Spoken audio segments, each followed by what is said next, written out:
আসসালামু আলাইকুম। এটিএন বাংলা সংবাদে সবাইকে স্বাগত জানাচ্ছি মার্জিয়া মীরা। শুরুতেই বিআরবি কেবল সংবাদ শিরোনাম। নরেন্দ্র মোদীর সফরে বাংলাদেশ ভারত সম্পর্ক উচ্চতর মাত্রা পেয়েছে মনে করেন আন্তর্জাতিক সম্পর্ক বিশ্লেষকরা।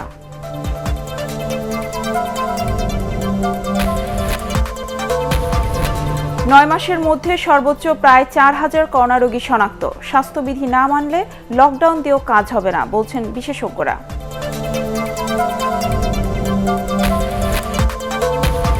এবং করোনার সংক্রমণ রোধে মানুষের পাশে দাঁড়াতে আওয়ামী লীগ নেতাকর্মীদের প্রধানমন্ত্রীর নির্দেশ।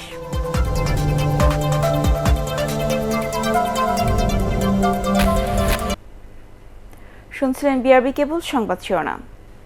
এবার বিস্তারিত। ভারতীয় প্রধানমন্ত্রী নরেন্দ্র মোদীর ঢাকা সফরের মধ্য দিয়ে দুদেশের সম্পর্ক উচ্চতর মাত্রা পেয়েছে বলে মনে করেন বিশ্লেষকরা। এই সফরে দুদেশের মধ্যে বাণিজ্য ও যোগাযোগ বাড়ানোর উদ্যোগকে ইতিবাচক হিসেবে দেখছেন তারা। তবে রোহিঙ্গা প্রত্যাবাসন, সীমান্ত হত্যা ও তিস্তা ইস্যুতে ভারতের কার্যকর ভূমিকা নিশ্চিত করতে কূটনৈতিক প্রচেষ্টা বাড়ানোর তাগিদ দিয়েছেন বিশ্লেষকরা। ইকরামুল হক সায়েমের রিপোর্ট। ভারতের প্রধানমন্ত্রী হিসাবে দ্বিতীয়বার বাংলাদেশ সফর করলেন নরেন্দ্র মোদী। দুই দিনের সফরে জোরালো কণ্ঠে ভারত ও বাংলাদেশের সম্পর্ক অটুট রাখার ঘোষণা দিয়েছেন তিনি। দুই শীর্ষ নেতার বৈঠকে যোগাযোগ, বাণিজ্য সহ 5টি সমঝোতা স্মারকে সই করেছে বাংলাদেশ ও ভারত। এছাড়াও উদ্বোধন করা হয়েছে বেশ কয়েকটি প্রকল্প। তবে এসব এজেন্ডাকে খুব বড় করে দেখছেন না বিশ্লেষকরা। তাদের মতে দুদেশের কূটনৈতিক সম্পর্ককে আরও এগিয়ে নিতে দুই শীর্ষ নেতার জোরালো অঙ্গীকারই বড় বিষয়। হলো বাংলাদেশ ভারতের 50 বছরের সম্পর্ক, যেটা নরেন্দ্র মোদী হয়তো প্রধানমন্ত্রী, কিন্তু এটা উনি থাকুক বা না থাকুক তার বাইরের একটা সম্পর্ক তৈরি হয়েছে, যেটা 71-এর মাধ্যমে সম্পর্ক হয়েছে। এটাকে ঠিক দ্বিপাক্ষিক ভিজিট হিসেবে দেখাতে বলতে ঠিক হবে না। এটি ছিল এক সেলিব্রেশনের অংশ হিসেবে উনি এসেছিলেন। এটাকে আমরা এখন ঠিক দেখানোর মতো আমাদের হাতে কিছু নেই যে এটা সাইন হয়েছে বা আমরা এটা পেয়েছি। সফরে রোহিঙ্গা ইস্যুতে পদক্ষেপ নেওয়ার আশ্বাস দিয়েছেন নরেন্দ্র মোদী। করোনা ভ্যাকসিন দেওয়ার ক্ষেত্রেও বাংলাদেশকে অগ্রাধিকার দেওয়ার কথা বলেছেন তিনি। এছাড়া তিস্তা চুক্তির ব্যাপারে মোদীকে বিশেষ উদ্যোগ নেওয়ার তাগিদ দিয়েছেন প্রধানমন্ত্রী শেখ হাসিনা।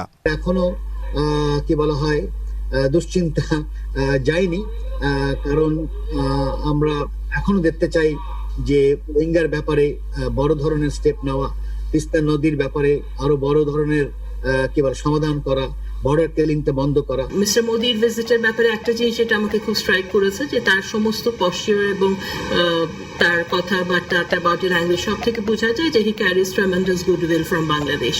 তো এই জিনিসটা বাংলাদেশ যদি কাজে লাগাতে পারে, আমরা এটার উপর বিশ্বাস রাখতে চাই এবং মিস্টার মোদি যা বলে গেছেন সেটার উপরে আস্থা রেখে আমরা আশা করব ভারতের সাথে আমাদের বর্ডার কিলিং বা অন্য ধরনের যেসব কমন রিসোর্সেস শেয়ারিং এর মতন যেসব বায়োল্যাটারাল প্রবলেমসগুলো রয়েছে সেটা সমাধান হবে। বিশ্লেষকরা বলছেন, স্বাধীনতার সুবর্ণ জয়ন্তী ও বঙ্গবন্ধুর জন্মশতবার্ষিকী উপলক্ষে বিভিন্ন দেশের রাষ্ট্র ও সরকার প্রধানদের সফরে বাংলাদেশের অগ্রযাত্রা ফুটে উঠেছে বিশ্ববাসীর সামনে। ইকরামুল হক সায়েম, এটিএন বাংলা, ঢাকা। কারো রাজনৈতিক অভিলাষের হাতিয়ার না হতে কওমি মাদ্রাসার শিক্ষক ও ছাত্রদের প্রতি আহ্বান জানিয়েছেন তথ্য ও সম্প্রচার মন্ত্রী ডক্টর হাসান মাহমুদ। সচিবালয়ের সাংবাদিকদের তিনি বলেন, মুক্তিযুদ্ধের সময় সহায়তার কৃতজ্ঞতা থেকে ভারতের সরকার প্রধানকে স্বাধীনতার সুবর্ণ জয়ন্তী অনুষ্ঠানে আমন্ত্রণ জানানো হয়। এক্ষেত্রে কোনো বিশেষ রাজনৈতিক দলের প্রধানকে আমন্ত্রণ জানানো হয়নি।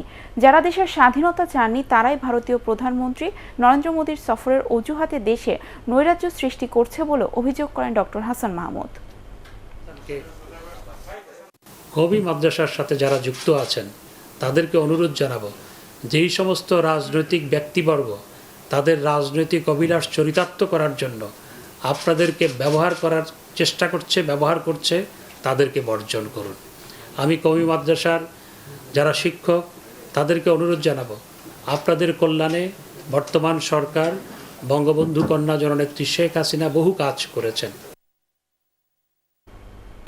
দেশে করোনাভাইরাস মহামারীর দ্বিতীয় ধাপে শনাক্তের সংখ্যা প্রতিদিনই রেকর্ড করছে। সবশেষ 24 ঘন্টায় শনাক্ত রোগীর সংখ্যা প্রায় 4,000, যা গত 9 মাসের মধ্যে সবচেয়ে বেশি। শনাক্তের হার 17.65%। গত 5 ডিসেম্বরের পর এটিও সর্বোচ্চ। একদিনে মারা গেছেন ৩৫ জন। বিশেষজ্ঞরা বলছেন, মানুষের অসচেতনতায় সংক্রমণের হার লাগামের বাইরে চলে গেলে লকডাউন দিয়েও কোনো কাজ হবে না। রাস্তা দাসের রিপোর্ট। শনাক্তের ১ বছরের মাথায় আবারও চোখ রাঙাচ্ছে করোনা ভাইরাস, যদিও সেদিকে বিন্দুমাত্র ভ্রুক্ষেপ নেই সাধারণ মানুষের। স্বাস্থ্য অধিদপ্তরের তথ্য বলছে, বছর পূর্তির দিনে এই বছর ৮ মার্চ করোনা শনাক্ত হয়েছিল ৮৪৫ জনের মধ্যে। পরবর্তী ২০ দিনে এই সংখ্যা বেড়ে প্রায় ৪,০০০-এ পৌঁছেছে। একইভাবে হাসপাতালে সাধারণ ও আইসিইউ বেডের সংখ্যা বেড়েছে দ্বিগুণ, শনাক্তের হার বেড়েছে ৩ গুণ। গত ২৪ ঘন্টায় করোনা শনাক্ত হয়েছে ৩,৯০৮ জনের। শনাক্তের হার ১৭.৬৫। এ সময় মৃত্যু হয়েছে ৩৫ জনের। এই নিয়ে দেশে মোট মৃতের সংখ্যা দাঁড়িয়েছে ৮,৯০৪ জনে। স্বাস্থ্য অধিদপ্তর বলছে, সামাজিক দূরত্ব ও মাস্ক পরা নিশ্চিত করতে এখনই আরও কঠোর পদক্ষেপ নিতে হবে। আমরা যতই আইসিইউ বিছানার সংখ্যা বাড়াই না কেন, হাসপাতালের বিছানার সংখ্যা আমরা যতই বাড়াই না কেন, কোনো অবস্থাতেই কিন্তু রোগীর সংখ্যার সঙ্গে এটি কখনোই মিল রেখে বাড়ানো সম্ভব নয়। কারণ বিছানা বাড়ালেই তো হয় না, তার পিছনে চিকিৎসক, নার্স, টেকনোলজিস্ট সহ একটি বিশাল কর্মী বাহিনীর প্রয়োজন হয়, যেটি বাংলাদেশে চাইলেই রাতারাতি তৈরি করে ফেলা সম্ভব নয়। পৃথিবীর কোনো দেশই সেটি পারেনি। সবাই যেটি করেছে সেটি হচ্ছে সংক্রমণ বন্ধ করবার জন্য, ভাইরাসের বিস্তার রোধ করবার জন্য কঠোর বিধিনিষেধ আরোপ করেছে এবং নিজেরা সেটি মেনে চলেছে। একদিনে করোনা থেকে সুস্থ হয়েছেন ২,০১৯ জন। এদিকে করোনার এই ঊর্ধ্বমুখী সংক্রমণের হার বহাল থাকলেও কমেছে মানুষের মধ্যে টিকা নেয়ার সংখ্যা। ২৪ ঘন্টায় দেশে করোনার টিকা নিয়েছেন ৫৮,৪২৪ জন। সর্বমোট টিকা নিয়েছেন ৫২,৬৩,২৪৮ জন।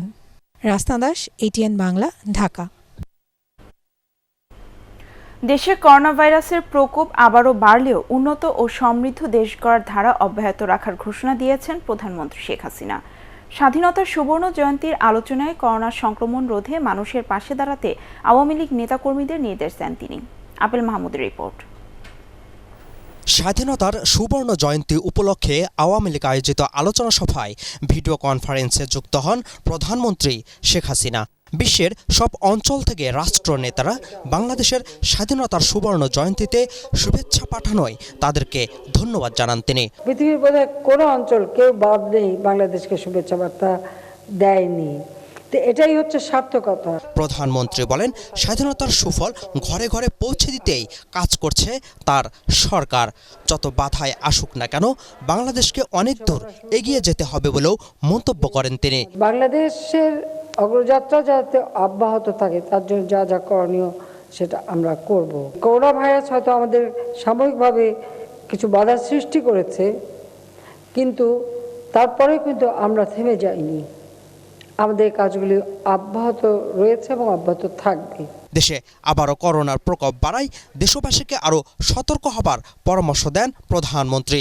সংক্রমণ রোধে রাজনৈতিক কর্মসূচি পালনে প্রয়োজনীয় নির্দেশনাও দেন তিনি। আবার সেই করোনার একটা ধাক্কা আমরা দেখতে পাচ্ছি আসছে। এখন আমাদের সবাইকে প্রস্তুতি নিতে হবে যে করোনা ভাইরাসের জন্য মানুষের কষ্ট না হয়। একটা রাজনৈতিক দল হিসেবে তাদের পাশে দাঁড়ানো এটা আমাদের কর্তব্য। এটা সকলের ক্ষেত্রেই প্রযোজ্য যে আমাদের যারাই যে কোনো কর্মসূচি থাক, এখন অনেক কর্মসূচি দেওয়া হয়েছে, কিন্তু প্রত্যেক কর্মসূচিতেই স্বাস্থ্যবিধি মেনে দূরত্ব বজায় রেখে সেমিনার হোক, প্রশিক্ষণ হোক, কর্মশালা হোক, যাই হোক সেগুলি করতে হবে। করোনার কারণে দেশে যেন খাদ্য সংকট দেখা না দেয়, সেজন্য আবাদি জমির সঠিক ব্যবহারের পরামর্শ দেন প্রধানমন্ত্রী শেখ হাসিনা। আপেল মাহমুদ, ATN বাংলা, ঢাকা। রাজধানীর শ্যামলীতে ইউনানি ল্যাবরেটরি নামের একটি কারখানায় অভিযান চালিয়ে ২.৫ কোটি টাকার ভেজাল ওষুধ জব্দ করেছে র্যাবের ভ্রাম্যমাণ আদালত। ভেজাল ওষুধ তৈরি ও বিক্রির অভিযোগে প্রতিষ্ঠানের মালিক সিরাজুল ইসলামকে ৬ মাসের কারাদণ্ড দেওয়া হয়।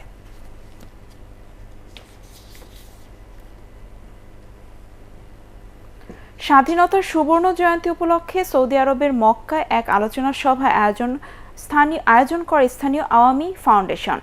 এতে প্রধান অতিথি ছিলেন মক্কা বঙ্গবন্ধু স্মৃতি সংসদের সভাপতি সাইফুর রহমান। এছাড়াও আলোচনায় অংশ নেন আয়োজক সংগঠনের সভাপতি বেলাল পাটোয়ারি ও সাধারণ সম্পাদক কাসেদুর রহমান এবং মক্কা বঙ্গবন্ধু পরিষদের সভাপতি হাবিবুল্লাহ সওদাগর। পরে অস্থায়ীভাবে নির্মিত স্মৃতিসৌধে ফুল দিয়ে ৭১-এর বীর শহীদদের প্রতি শ্রদ্ধা জানান তারা। আলেশা মার্ট বাংলাদেশ নিউজিল্যান্ড টি-20 সিরিজের খবর।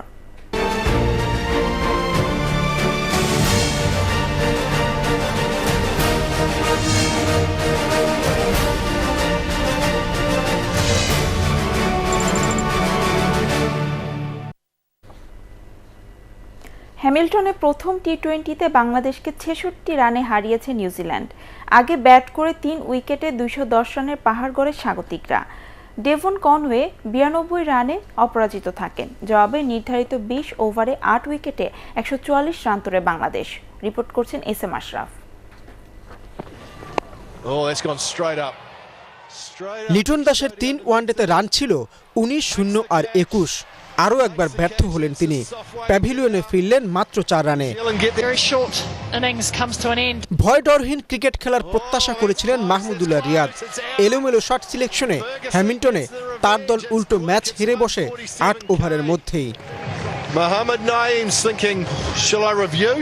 প্রথম ৫ ব্যাটসম্যানের মধ্যে মোহাম্মদ নাইমের রান ২৭, সৌম্য আর মিথুন আউট ৫ ও ৪ রান করে।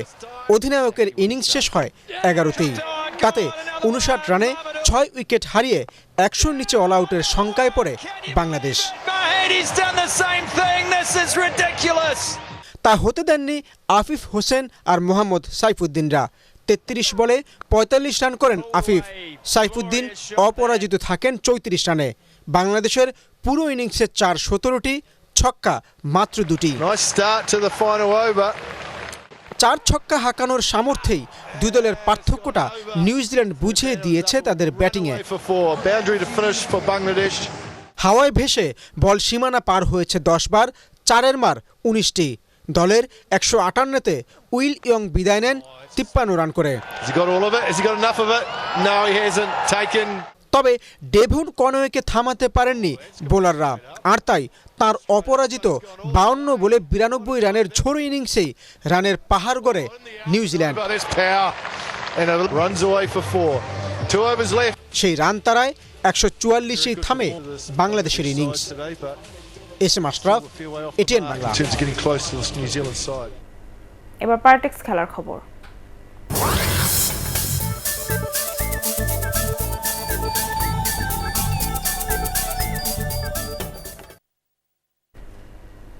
কাঠমান্ডুতে ৩ জাতি আন্তর্জাতিক ফুটবলের শিরোপার লড়াইয়ে আজ নেপালের বিপক্ষে মাঠে নামবে বাংলাদেশ। গ্রুপে ১ ম্যাচে জয় ও ১ ম্যাচে ড্র করে ৪ পয়েন্ট নিয়ে সেরা দল হিসেবেই ফাইনালে উন্নীত হয় জেমিডের দল। খেলোয়াড়দের চাওয়া দীর্ঘদিন পর দেশের বাইরে শিরোপা জিতেই টুর্নামেন্ট শেষ করা। পরাগারমানের রিপোর্ট। সমশক্তির হলেও প্রায়ই বাংলাদেশের মাথা ব্যথার কারণ হয়ে ওঠে নেপাল। আগের ২ সাব ফুটবলে হারতে হয়েছে তাদের কাছে। তবে সব মিলিয়ে মুখোমুখি লড়াইয়ে এগিয়ে বাংলাদেশি। ১৩ জয়ের বিপরীতে হার ৬টিতে আর ড্র হয়েছে ৩টি ম্যাচ। বিশ্বকাপ বাছাই পর্বের প্রস্তুতির অংশ হিসেবে নেপালের ৩ জাতি ফুটবল খেলতে যায় লাল সবুজের দল। টুর্নামেন্টে কিরগিজস্তান অলিম্পিক দলের সঙ্গে আত্মঘাতী গোলে পাওয়া জয় আর স্বাগতিকদের সাথে ড্র করে ৪ পয়েন্ট নিয়ে সেরা দল হিসেবেই ফাইনালের ছাড়পত্র পায় বাংলাদেশ।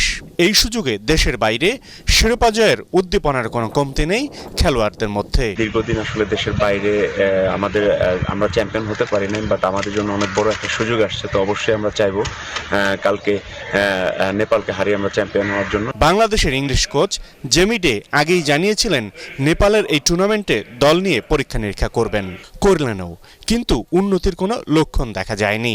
তবে আগের ২ ম্যাচের পারফরমেন্সে চ্যাম্পিয়নই হতে চাইছে বাংলাদেশ। পরপর 2টা ম্যাচ খেলেছে, আমাদের 2টা 11 খেলেছে, তো সবাই অনেক ভালো পারফরমেন্স করেছে। তো আশা রাখি আগামীকালকেও তারা এই ধারা অব্যাহত রাখবে এবং অবশ্যই আমরা নেপালকে হারিয়ে চ্যাম্পিয়ন হব ইনশাআল্লাহ। নেপালের রাজধানী কাঠমান্ডুর দশরথ স্টেডিয়ামে বাংলাদেশ সময় সন্ধে ৫:৩০টায় শুরু হবে খেলাটি। পরাগারমান, এটিএন বাংলা।